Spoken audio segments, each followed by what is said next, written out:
ಗೆಳೆಯರೆ, ಗ್ರಾಮ ಸ್ವರಾಜ್ಯ ಮೀಡಿಯಾಗೆ ಸ್ವಾಗತ ಸುಸ್ವಾಗತ.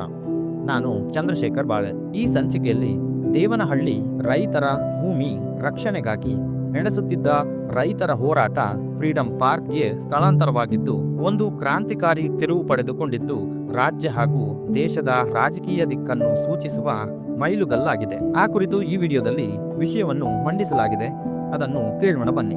ಈ ಹೋರಾಟ ಪ್ರಾರಂಭವಾಗಿದ್ದು 8 ಹಳ್ಳಿಯ ರೈತರ ಭೂಮಿಯನ್ನು ಉಳಿಸಿಕೊಳ್ಳಲು ಮಾತ್ರ ಸೀಮಿತವಾಗಿತ್ತು. ಆದರೆ ಇಂದು ಸರ್ಕಾರಗಳ ಕಾರ್ಪೊರೇಟ್ ಕಂಪನಿಗಳ ಹಿತಾಸಕ್ತಿಗಾಗಿ ಹೇಗೆ ಧೋರಣೆಗಳನ್ನು ರೂಪಿಸುವ ಮುಖಾಂತರ ರೈತರ ಹಿತ ಕಾಪಾಡಲು ಪರಿಸರ ಸಂರಕ್ಷಣೆ ಕುರಿತು ಸರ್ಕಾರಗಳ ನಿರಾಕರಣೆ ಹೇಗೆ ಮಾಡಲಾಗುತ್ತದೆ ಎಂದು ಕರ್ನಾಟಕ ರಾಜ್ಯದ 3 ರಾಜಕೀಯ ಪಕ್ಷಗಳ ಧೋರಣೆಗಳನ್ನು ಬಯಲಿಗೆ ಎಳೆಯಲು ಸಾಧ್ಯವಾಗಿದೆ. ಮುಖ್ಯಮಂತ್ರಿಗಳು ವ್ಯಕ್ತಿಗತವಾಗಿ ಒಳ್ಳೆಯವರಾಗಿರಬಹುದು. ಇಲ್ಲಿ ಬರುವುದು ಪಕ್ಷದ ಧೋರಣೆ.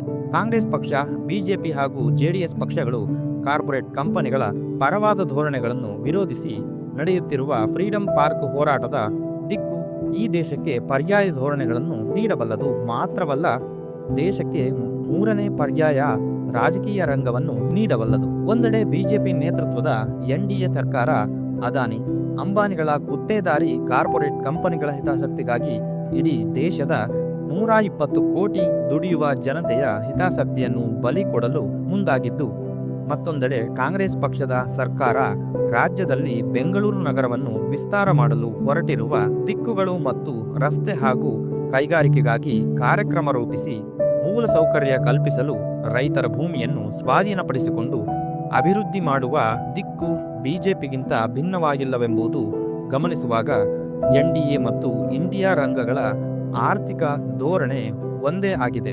ಎಡ ರಾಜಕೀಯ ಪಕ್ಷಗಳು ಮಾತ್ರ ಇದಕ್ಕೆ ಹೊರತಾಗಿವೆ. ಅದೇ ರೀತಿ ಬಿಜೆಪಿಯ ಕೋಮುವಾದಿ ನೀತಿಗೆ ಕಾಂಗ್ರೆಸ್ ಪಕ್ಷ ಹೊರತಾಗಿದೆ. ಫ್ರೀಡಂ ಪಾರ್ಕ್ನಲ್ಲಿ ನಡೆಸುತ್ತಿರುವ ಹೋರಾಟ ಮಾಡುವ ಸಂಘಟನೆಗಳು ಮತ್ತು ಪ್ರಾದೇಶಿಕ ಪಕ್ಷಗಳು ಹಾಗೂ ಅಖಿಲ ಭಾರತ ಮಟ್ಟದ ರೈತರ ಸಂಘಟನೆ, ಇನ್ನಿತರ ಕಾರ್ಮಿಕ ಸಂಘಟನೆಗಳು ಕೇವಲ ರೈತ ಪರವಾದ ಧೋರಣೆಗಳನ್ನು ಪ್ರತಿಪಾದನೆ ಮಾಡುವುದರೊಟ್ಟಿಗೆ ಕಾರ್ಪೊರೇಟ್ ಕಂಪನಿಗಳ ಪರವಾದ ಧೋರಣೆಗಳನ್ನು ಸ್ಪಷ್ಟವಾಗಿ ವಿರೋಧ ಮಾಡುವ ಮೂಲಕ ಇಂದು ದೇಶಕ್ಕೆ ಬೇಕಾಗಿರುವ ಸ್ಪಷ್ಟ ಧೋರಣೆ ಆಗಿದೆ. ಅಂತಾರಾಷ್ಟ್ರೀಯ ಟ್ರೇಡ್ ವಾರ್ ನಡೆಯುತ್ತಿರುವ ಈ ಸಂದರ್ಭದಲ್ಲಿ ಇಂತಹ ಐಕ್ಯ ರಂಗದ ಅವಶ್ಯಕತೆ ತುರ್ತಿನ ಅಗತ್ಯವಾಗಿತ್ತು.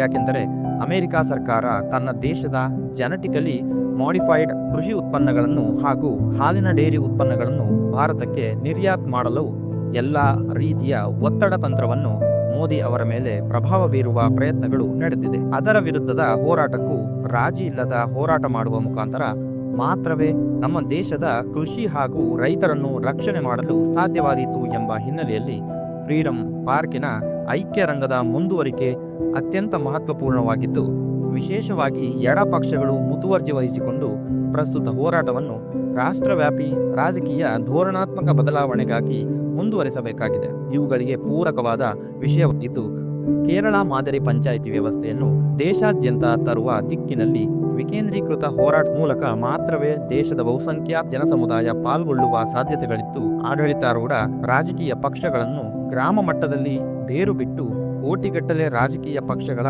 ಕಾರ್ಯಕರ್ತರನ್ನು ಅಕೌಂಟಬಿಲಿಟಿಗೆ ತಂದಾಗ ಮಾತ್ರವೇ 3ನೇ ಪರ್ಯಾಯ ರಾಜಕೀಯ ಶಕ್ತಿಯ ಉದಯ ಸಾಧ್ಯವಾದೀತು ಎಂದು ಗ್ರಾಮ ಸ್ವರಾಜ್ಯ ಮೀಡಿಯಾದ ಅಭಿಪ್ರಾಯವಾಗಿದೆ. ಗೆಳೆಯರೆ, ಈ ವಿಡಿಯೋ ತಮಗೆ ಇಷ್ಟವಾದಲ್ಲಿ ಲೈಕ್ ಮಾಡಿ, ಶೇರ್ ಮಾಡಿ ಹಾಗೂ ತಮ್ಮ ಅಭಿಪ್ರಾಯಗಳನ್ನು ಕಮೆಂಟ್ ಮಾಡುವ ಮೂಲಕ ನಮಗೆ ತಿಳಿಸಿ.